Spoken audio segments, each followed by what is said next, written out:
আমার করা কোনো কেকের ছবি যদি কাস্টমার আমাকে রেফারেন্স পিকচার হিসাবে দেয়, তখন আমার খুবই ভালো লাগে এবং সেই সাথে আমার মনটাও খারাপ হয়ে যায়। তো ১ম এ আপনাদের সাথে শেয়ার করি ভালো লাগার কারণ। যখন কোনো ক্লায়েন্ট আমাকে আমারই করা কোনো কেকের ছবি দিয়ে বলে যে, "আপু এই কেকটা করে দিবেন।" তখন আমার কাছে মনে হয় যে না, আমার কাজগুলো আমার প্রিয় কাস্টমাররা পছন্দ করছে।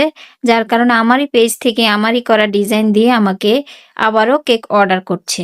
তো এবার শেয়ার করছি মনটা খারাপ হওয়ার কারণ।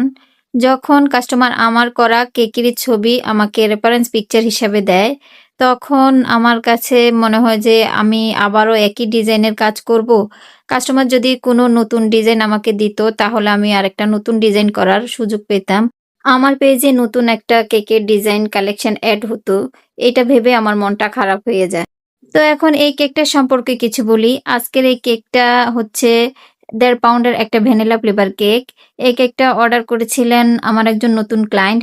উনি কখনো এর আগে আমাদের কাছ থেকে কেক নেয়নি। উনি আমাদের পেজ থেকে একটা রেফারেন্স পিকচার দিয়ে আমাকে এই কেকটা অর্ডার করেন। এর আগেও আমি এই কেকটা ২ বার করেছিলাম। এ নিয়ে আমি ৩ বার এই ডিজাইনটা করছি। সিম্পল এর মধ্যে কেকটা কিন্তু অনেক বেশি কিউট।